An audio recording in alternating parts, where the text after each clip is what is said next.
Cabinet बैठक में हुए महत्वपूर्ण निर्णयों की जानकारी देखें। पर्यावरण के लिए बहुत ज़रूरी है कि किसान भाई अपने छोटे से लालच के लिए बड़ा नुकसान नहीं करें, क्योंकि पर्यावरण नुकसान होगा तो उनके बच्चे भी उससे प्रभावित होंगे। और इसलिए हमारा आग्रह यही है कि पराली नहीं जलाएं। सरकार दंड करना बिल्कुल नहीं चाहती, पर ज़रूरी है कि पर्यावरण ठीक रहे, इसलिए दंडित भी होना पड़ेगा अगर कोई इस बात का पालन नहीं करेगा।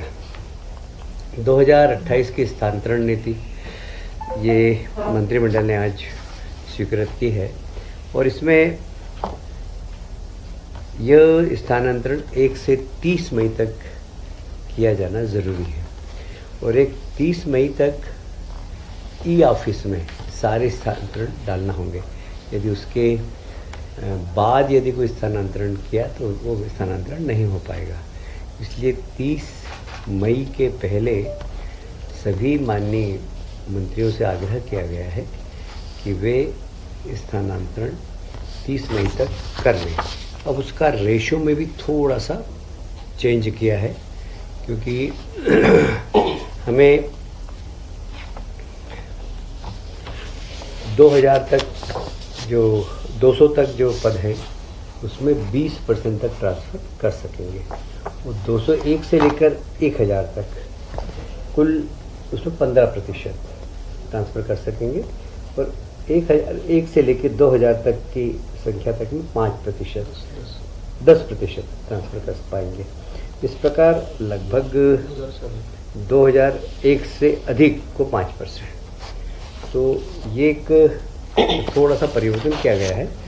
माननीय मंत्रियों का आग्रह था, माननीय मुख्यमंत्री जी ने स्वीकार कर लिया और इसको हमने ट्रांसफर नीति 1 मई से लागू हो जाएगी। 30 मई के पहले हम इसको करा देंगे। इसमें एक था कि स्वैच्छिक जितने भी हैं उसको भी इस प्रतिशत में जोड़ा जाए।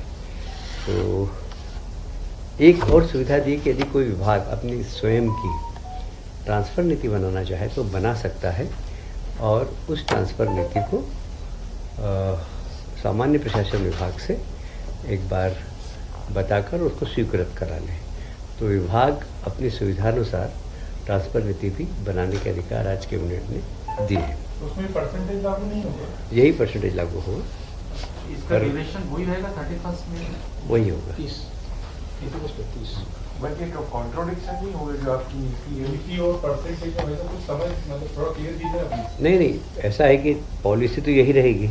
इस पॉलिसी के साथ साथ ही अब कहीं स्वैच्छिक का परसेंटेज ज़्यादा हो गया तो फिर स्वैच्छिक अगर ज़्यादा हो गए तो वो भी इसमें संख्या अगर जुड़ गई तो जो वास्तव में जिनका ट्रांसफ़र करना उनका ट्रांसफ़र नहीं हो पाएंगे।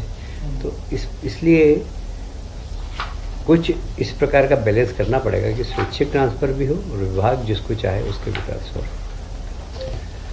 महंगाई भत्ते की किस्त आप सभी जानते हैं कि शासकीय कर्मचारियों की काफ़ी पुरानी डिमांड थी और माननीय मुख्यमंत्री जी ने इसकी घोषणा भी कर दी। तो मध्य प्रदेश शासन ने शासकीय कर्मचारियों हेतु 1/7/24 से 30%, 3% एवं 1/1/25 से 2% महंगाई भत्ते की अतिरिक्त किस्त स्वीकृति की जा रही है। इसके फलस्वरूप अभी तक जो महंगाई भत्ता है वो 55% हो जाएगा और ये भारत शासन के बराबर हो जाएगा। और इसलिए महंगाई भत्ता मध्य प्रदेश वो राज्य है जो केंद्र सरकार के बराबर महंगाई भत्ता हमारे यहाँ के कर्मचारियों को दे रहा है। आपके ऊपर बोझ कितना है? मेरी कैलकुलेशन तो किया नहीं अभी, लगभग 3,500।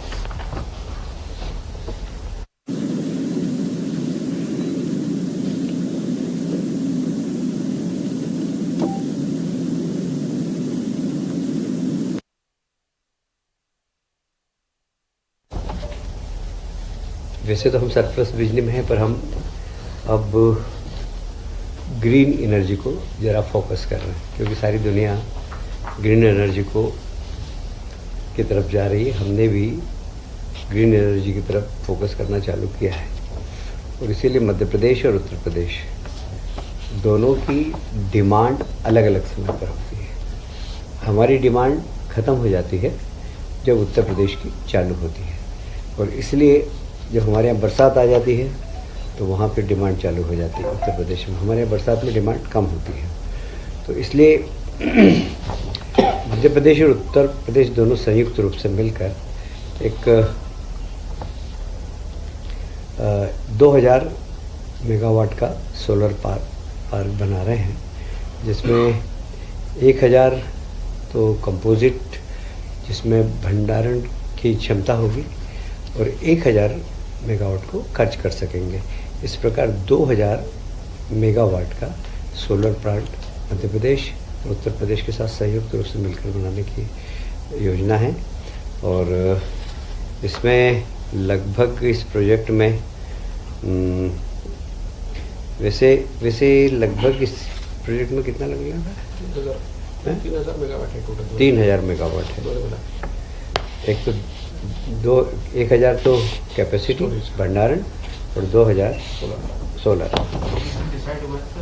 है जी। लोकेशन शायद भिंड के आसपास, मुरैना के आसपास। बंटवारे का प्रतिशत जब जितकी डिमांड होगी उतनी उसको डिमांड दे देंगे। परसेंटेज हाँ, मतलब ये तो दोनों सरकार अपनी ही है, इसलिए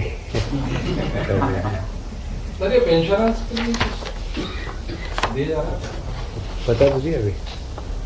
पेंशनर्स आ गया हो। राज्य शासन ने एकीकृत पेंशन योजना के लिए भारत शासन के निर्देश पर एक कमेटी का गठन किया है, और यह कमेटी शासकीय कर्मचारियों के लिए वैकल्पिक रूप से यूनिफाइड पेंशन योजना यूपीएस किए जाने की प्रक्रिया पर विचार करेगी। इसमें 6 अधिकारियों की कमेटी बनी है। अशोक वर्णवाल, मनीष रस्तोगी जी, लोकेश कुमार जाटव, सुश्री तन्वी सुंदरयाल, अजय कटेसेरिया और जेके शर्मा। ये सब लोगों की कमेटी भारत शासन ने जो गाइडलाइन दी उसके अनुसार तय करेगी, जिससे कि यूपीएस योजना लागू कर सके और उसका लाभ पेंशनर को मिल सके। एक चीज क्लियर, दोनों निधियां बंद कर दी जाएंगी। किसान सम्मान निधि एक सेंटर की, एक स्टेट देती है और एक सिर्फ सीएम का, पीएम का नहीं। अच्छा, का नहीं, सीमा कल्याण